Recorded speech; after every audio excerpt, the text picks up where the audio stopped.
RRK మూర్తి గారంట Bible గ్రంథాన్ని చదవటానికి ప్రారంభించినప్పుడు ఆయన బైబిల్లో తప్పులు పట్టుకుందాము అని ప్రారంభించాడంట వాక్యం చదవటం. ఏది ఆర్ఆర్కే మూర్తి గారు బైబిల్లో ఏం తప్పులు ఉన్నాయా ఆ తప్పులు ఏలు పెట్టి మనం చూపిద్దాం అని చెప్పి బైబిల్ చదవటం ప్రారంభిస్తే ఆ బైబిల్ ఏం చేసింది తెలుసా, తనలో ఉన్న తప్పులను తెలియచేయటం ప్రారంభించింది. దానికి స్తోత్రం, హల్లెలూయా.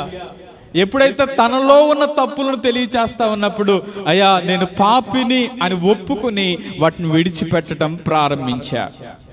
కొంతమంది మత పెద్దలు వచ్చి, మూర్తి గారు మీరు ఒకవేళ మన దాన్ని విడిచిపెట్టి మీరు పక్కకి వెళ్ళిపోతే మేము మీతో పాటు చాలా మంది వచ్చేస్తారయ్యా, ఒకవేళ మన గ్రంథాల్లో ఏమన్నా తప్పులుంటే వాటిని సరిచేయండి, అంతేగాని మన యొక్క సిద్ధాంతాలు లేకపోతే మనం నమ్మిన దాని గురించి మీరు వెళ్ళిపోవద్దు అని చెప్తే ఆయన అన్నాడంట, దానిలో సరిచేసే గ్రంథాలు నాకు అవసరం లేదు కానీ నన్ను సరిచేసిన గ్రంథం నాకు కావాలి అన్నాడంట. దేవునికి స్తోత్రం, హల్లెలూయా. ఏమన్నాడు చెప్పండి? నేను సరిచేసే గ్రంథాలు నాకు అవసరం లేదు, నేను సరిచేసే గ్రంథాలు నాకు అవసరం లేదు కానీ నన్ను సరిచేసిన గ్రంథం నాకు కావాలి అని చెప్పి మరణం వరకు అనేక ప్రాంతాల్లో దేవునికి నమ్మకమైన పరిచర్య చేశారు. దేవునికి స్తోత్రం చెప్దాం, హల్లెలూయా.